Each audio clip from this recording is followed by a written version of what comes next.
Então, pessoal, né, vamos aqui para a nossa terceira parte aqui do contexto bíblico do livro de Juízes, né? Então nós terminamos a segunda parte aqui falando sobre Gideão que havia derrotado ali os midianitas e os amalequitas e a terra experimentou ali um período de 40 anos de paz. Então, após isso, os israelitas, eles esqueceram ali de Gideão, né? Melhor dizendo, Jerubbaal, né, que era seu novo nome. Eles esqueceram dele. E lembra que Gideão ele tinha 70 filhos. E um desses filhos ali, um outro filho que ele tinha com uma concubina, né, chamado Abimeleque. Acontece que agora os 70 filhos de Gideão, eles estavam governando ali sobre Israel. Mas Abimeleque agora ele vai sair ao encontro dos seus irmãos, né, em Siquém.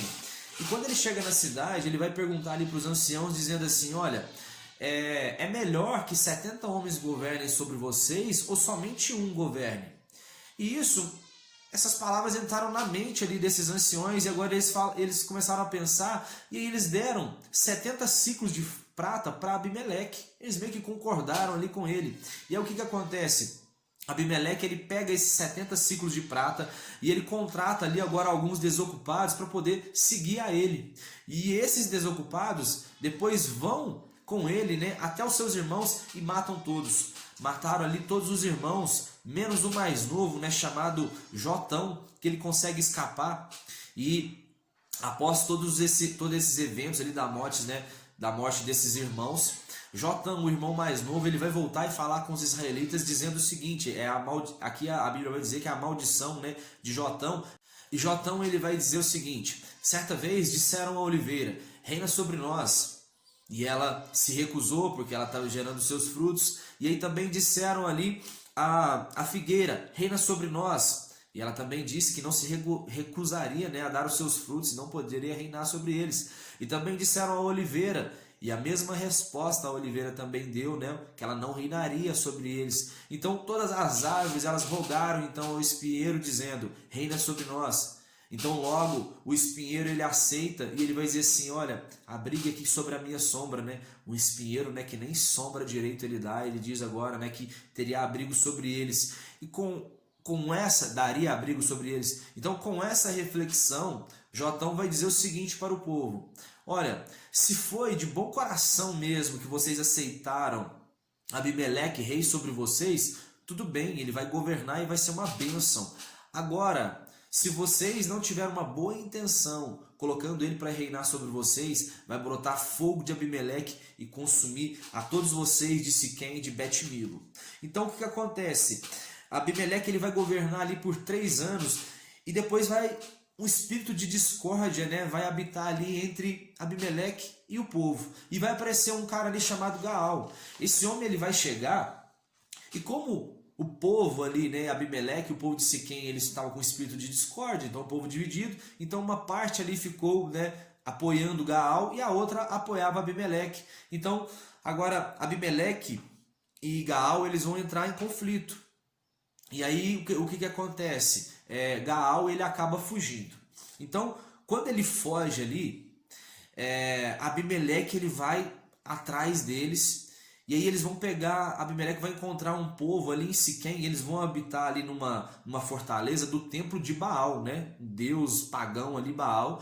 E aí o povo está em cima da torre, Abimeleque junta com seus companheiros ali, eles pegam galhos de árvores, colocam fogo ali embaixo dessa torre, e esse fogo ele vai, né, consumindo, ali subindo e vai consumir, matar ali. A Bíblia diz que matou-se ali 1000 homens e mulheres, né? Nesse ataque aí de Abimeleque. E Abimeleque continua ali sua perseguição com o povo, e ele agora, né, vai encontrar o povo numa cidade chamada Tebes. E aí, esse povo eles também sobem numa torre para poder se refugiar. E Abimeleque vai fazer a mesma estratégia de chegar ali embaixo da torre, colocar galhos de árvore e colocar fogo. Quando ele chega ali próximo da torre para poder colocar esse fogo, uma mulher do alto da torre, ela vai pegar uma pedra de moinho e jogar sobre Abimeleque. Então a Bíblia diz que essa pedra, né, ela racha ali o crânio de Abimeleque, e Abimeleque vai dizer para até um soldado dele assim, olha, pega a tua espada e me mata, né, para que não que não espalhe esse boato de que eu fui morto por uma mulher, né? Então o soldado dele faz isso, mata ali Abimeleque, e naquele momento ali, né, Abimeleque foi totalmente destruído e a maldição ali de Jotão, o seu irmão mais novo, foi totalmente cumprida. Certo? Então agora a Bíblia vai falar aqui de um outro líder, né, chamado Tolá. Tolá, que era da tribo de Issacar, ele libertou o povo, né, e comandou o povo durante 23 anos e foi sepultado numa cidade chamada Samir. Outro líder aqui, outro juiz que apareceu foi Jair, né, de Gileade, a mesma terra ali de Jefté, né? Então, ele julgou Israel durante 22 anos, ele tinha 30 filhos, possuíam 30 jumentos e 30 cidades, e foi sepultado na cidade de Camon.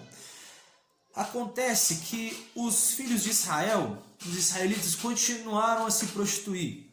Então agora, né, prostituir espiritualmente, né, eu digo. Então, por 18 anos agora ali, eles vão ficar sob o jugo, né, dos inimigos.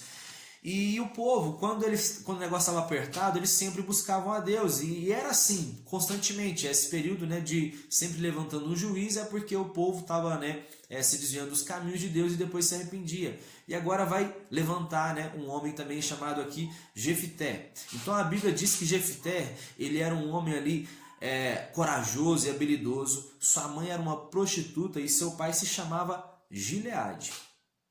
Seu pai, ele tinha esposa e filhos, né? E o que acontece? Jefté, né? Ele era filho de uma outra família, né? Vamos dizer assim, era quase que um filho bastardo, vamos dizer assim. Sua mãe era uma prostituta.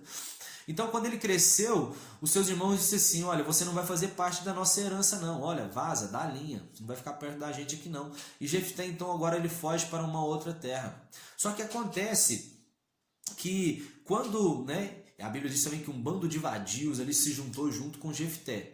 Acontece que agora, passou um tempo e Israel ele vai ser atacado, né, pelos amorreus. Então agora os líderes e anciãos, sabendo que Jefté era um homem, né, habilidoso e corajoso, eles vão chamar ele. E assim, quando eles têm a conversa ali, Jefté vai dizer o seguinte: olha, vocês me expulsaram do meio de vocês e agora vocês querem, né, que eu lute para vocês? E aí os anciãos vão dizer assim: é verdade o que você está dizendo, mas agora a gente precisa de você, vamos fazer um acordo.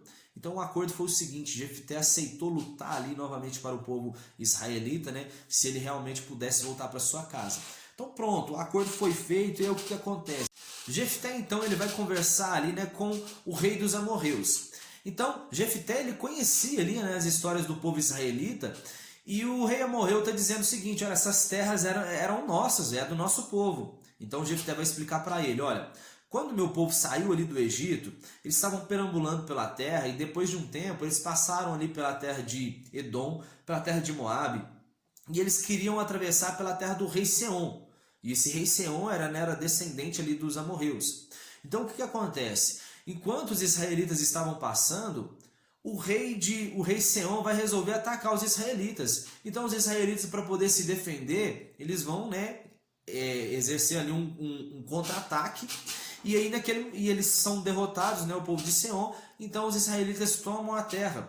Então durante 300 anos, aquelas terras que o rei amorreu estava requerendo agora, né, essas terras eram pertencentes dos israelitas. Então por que nem o antepassado dos amorreus estavam requerendo essa terra? E diante disso, o rei amorreu não podia responder nada, mas ele ignorou toda essa história. Então agora eles entram em conflito ali. Jefté agora ele vai derrotar ali os amorreus, né? O Espírito de Deus vai vir sobre ele vai bolar uma estratégia. E nesse momento que Deus dá essa estratégia para Jefté, aí ele vai fazer um voto. Ele vai fazer um voto dizendo o seguinte: olha, Senhor, se o Senhor me fizer vencedor nessa batalha, quando eu voltar para minha casa, a primeira pessoa que eu ver, eu vou oferecer em holocausto ao Senhor. Meu Deus, olha a promessa que o cara faz. Então, depois Deus ele concede vitória para Jefté, ele toma posse de 20 cidades, e quando ele regressa ali para sua casa vitorioso, sua filha, para poder recebê-la, ela vem dançando ali toda alegre. Mas Jefté vai receber ela muito triste, porque ele vai dizer para ela: olha, filha, eu fiz um voto, e nesse voto a primeira pessoa que eu visse eu ia oferecer em holocausto. E ela na hora ela já concorda, ela diz: pai, tudo bem, só que Então deixa eu pelo menos por 2 meses, né, andar com as minhas amigas pelas montanhas para poder chorar pela minha virgindade, porque eu nunca vou saber o que que é ser mãe, eu não vou saber o que que é me casar e eu não vou saber o que que é ter uma família. Então ela sai com as suas amigas andando pelos campos ali, e quando ela regressa, Jefté ali, ele compra aquilo que ele havia, né, prometido por meio do voto. Ponto. Agora o que que acontece? A tribo de Efraim vai chegar até Jefté e vai dizer o seguinte: olha, por que que você não chamou a gente para a batalha? Agora vamos fazer o seguinte, nós vamos queimar toda a tua casa e toda a tua família. E aí Jefté vai explicar para ele o seguinte: olha, vocês foram chamados, cara, vocês que não quiseram vir. Agora lembra que no mesmo livro aqui de Juízes, quando Gideão ele vence as batalhas ali entre os midianitas e amalequitas, a tribo de Efraim vai fazer a mesma coisa. Olha, por que que você não chamou a gente? E aí Gideão naquela oportunidade ele vai dizer o seguinte: olha, eu chamei os abiesritas porque, olha, os midianitas e os amalequitas eles estavam roubando as nossas plantações. Vocês, efraimitas, vocês tinham, né, plantações de uvas que vocês podiam suprir a gente. Só que vocês ficaram quietinhos, não ajudaram nós, né? Então, diante disso, eles tiveram que ficar calados, os efraimitas. E agora, de novo, aqui eles vão dizer, né, para Jefté, agora numa outra história, dizendo para Jefté: olha, por que você não chamou a gente, né? E nesse momento agora Jefté ele vai entrar em conflito ali com os efraimitas, derrota eles, toma ali as passagens do Jordão, que era uma passagem que dividia as terras deles. E aí, agora tem uma história curiosa, porque agora todo efraimita que resolvesse regressar ali para suas terras, tinham ali, né, soldados de Gileade, né, que era do soldados ali de Jefté, que eles tinham um código. Quando um efraimita passasse, ele tinha que dizer, né, Shibolete. Se ele dissesse Sibolete, então, né, ia identificar que ele era efraimita e ele iria ser morto. Então, nesse episódio aqui, morreram 42 mil efraimitas, né? E agora encerra, né, dizendo que a duração aqui do comando de Jefté foi de 6 anos, né, e ele foi sepultado em Gileade. Ponto. Agora a Bíblia também vai dizer aqui sobre, né, a liderança de outros 3 reis, que é Ibzan, Elon e Abdon. Ibzan tinha 30 filhas e filhos, e casou todos os filhos, né, e filhas com grupos familiares, né, dos povos pagãos daquela terra. Ele foi sepultado em Belém. O outro, né, Elon, liderou, né, Israel por 10 anos e foi sepultado em Ajalon.